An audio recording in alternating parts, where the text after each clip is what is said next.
The marble courtroom was packed, cameras flashing as reporters whispered about the scandal that had shaken the city.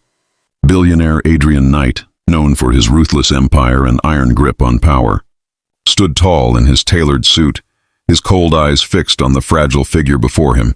Maria, the maid who had worked in his mansion for nearly a decade, she was accused of theft, accused of betraying the very family she had once served with loyalty. The evidence prepared by Adrian's powerful lawyers seemed damning. Missing jewelry, falsified documents, whispered rumors. But today, shockingly, Adrian insisted on handling the case himself, dismissing his legal team. "I don't need a lawyer to expose a liar," he declared, his voice echoing like steel. Gasps rippled through the courtroom.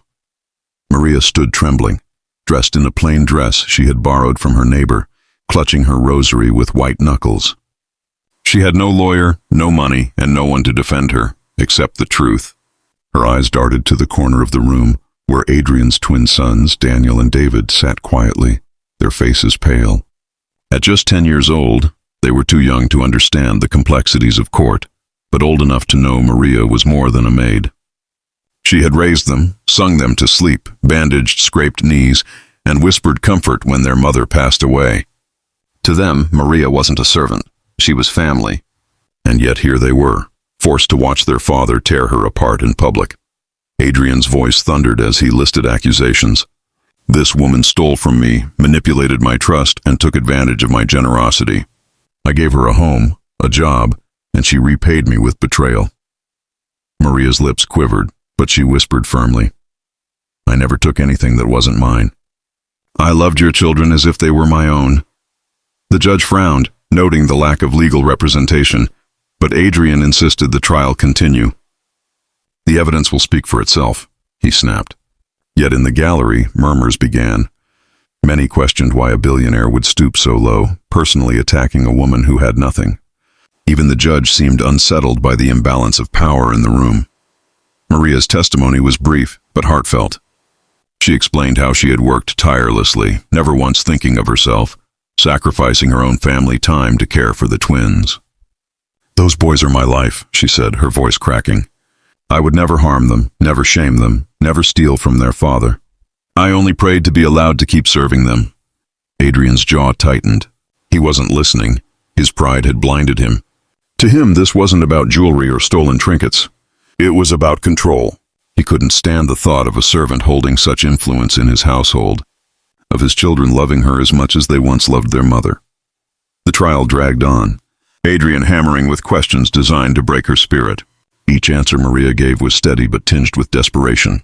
Finally, unable to contain themselves, Daniel and David glanced at each other and slipped from their seats. Before anyone could stop them, they walked to the front of the courtroom. The judge raised an eyebrow, startled. Adrian's eyes narrowed. "Sit down," he ordered harshly. But Daniel, the bolder of the two, lifted his chin and said, "No, we have something to say." Gasps filled the room. The billionaire's sons were about to speak in defense of the maid he was determined to destroy. Daniel's small voice trembled but grew louder as he spoke. "Maria didn't steal anything. She gave us everything." His twin David nodded, tears streaming down his cheeks. "When Mommy died, she was the one who stayed with us." "Daddy, you weren't there." "She was." The words struck like lightning. Adrian's face went pale, the courtroom frozen in stunned silence. The twins turned to the judge. "Please don't punish her. She's our family. She's the reason we smile. If you take her away, you take us away too."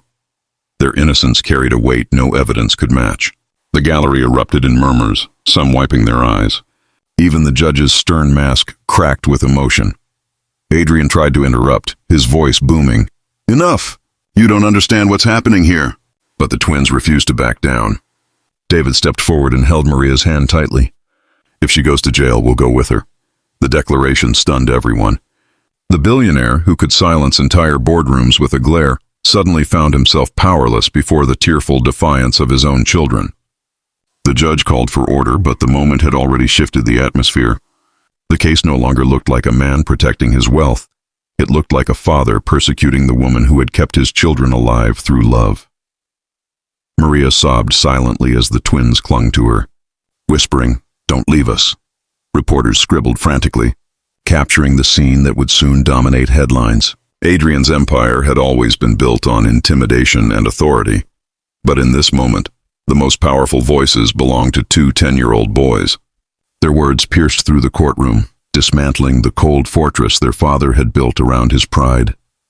Adrian looked at them, really looked at them, and for the first time, shame flickered across his face. He realized the jewels he was so obsessed with were worthless compared to the loyalty shining in his son's eyes. The judge finally spoke, his voice firm. This case is no longer about theft. It is about truth, and the truth is clear. These children's testimony reveals the heart of this matter. He ordered the charges against Maria dropped immediately, citing insufficient evidence and the undeniable credibility of the twins' words. The gavel struck and the courtroom erupted. Maria collapsed into the boy's arms, sobbing, while Adrian stood frozen, stripped not of wealth but of moral authority. For the first time in his life, he had lost, not to a rival billionaire, not to a courtroom battle, but to the innocence of his own children. In the days that followed, the world turned its eyes on Adrian. Headlines blared about the billionaire humbled in court, his son's emotional stand, and the maid who had been falsely accused. Investors questioned his judgment, and his once flawless reputation cracked. But within the mansion's walls, something even greater shifted. Adrian, humbled and shaken, approached Maria quietly one evening. "I was wrong," he whispered, his voice stripped of arrogance. "You are not just their maid. You are their mother in every way that matters." Maria, still scarred by the ordeal, said nothing at first. But when the twins rushed into her arms, Adrian realized the truth he could no longer deny. Love, not wealth, was the only force strong enough to hold his family together. The morning after the verdict, Adrian sat alone in his vast office, staring at the city skyline. The silence weighed heavier than any courtroom judgment. For the first time, contracts and profits seemed meaningless. The memory of his son's voices echoing in the court, "She gave us everything," gnawed at his chest. He had spent years building an empire, but in doing so, he had abandoned the very family he claimed to protect. His pride had nearly destroyed the one person who had been a mother to his children when he wasn't. His assistants knocked gently, bringing in reports, but he waved them away. None of it mattered. What mattered was two little boys and the woman he had wronged. But how could a man like him apologize? Meanwhile, Maria packed her small bag at the mansion. She had planned to leave quietly, certain that, despite the acquittal, the house could no longer be her home. The memories of betrayal and humiliation were too fresh. She kissed the twins' foreheads as they slept, tears staining their hair, and whispered, "I love you, my angels." But before she could slip out, she found the boys awake, clinging to her with desperation. "Don't go, Mama Maria," Daniel begged. "We need you." David sobbed into her dress, refusing to let go. Maria's heart broke. She couldn't abandon them. Yet how could she stay under the roof of a man who had dragged her to court like a criminal? Adrian entered the room at that very moment. For once, the commanding billionaire seemed small, his voice stripped of arrogance. "Please, don't leave," he said, his eyes not meeting hers. The twins turned, their faces lit with hope. Maria, however, stood firm. "You accused me in front of the world, Mr. Knight. You destroyed my name. You don't know what it feels like to have nothing, to be treated like dirt when all you gave was love." Her words cut deep, slicing through his pride like glass. The boys looked between them, fear in their eyes. Adrian, for the first time, swallowed his ego. "You're right," he admitted quietly. "I failed you, and I failed them." Days passed, and whispers of the scandal spread like wildfire. Magazines published photos of Maria hugging the twins outside the courthouse, painting her as a saintly figure, while Adrian was portrayed as a tyrant blinded by pride. Investors questioned his morality, charities withdrew partnerships, and for the first time, the empire trembled, not because of financial losses, but because of a moral wound. Adrian realized he couldn't rebuild his image with money or lawyers. The only redemption possible was with the two little boys who saw Maria as their anchor, and the woman who had proven stronger than his entire empire. In a surprising move, Adrian held a press conference. Cameras flashed as he stepped onto the stage, not in his usual polished arrogance, but in humility. "I made a grave mistake," he began. "I falsely accused someone who has been the very foundation of my children's lives. Maria is not just an employee, she is family, and I will spend the rest of my life proving it." The reporters gasped.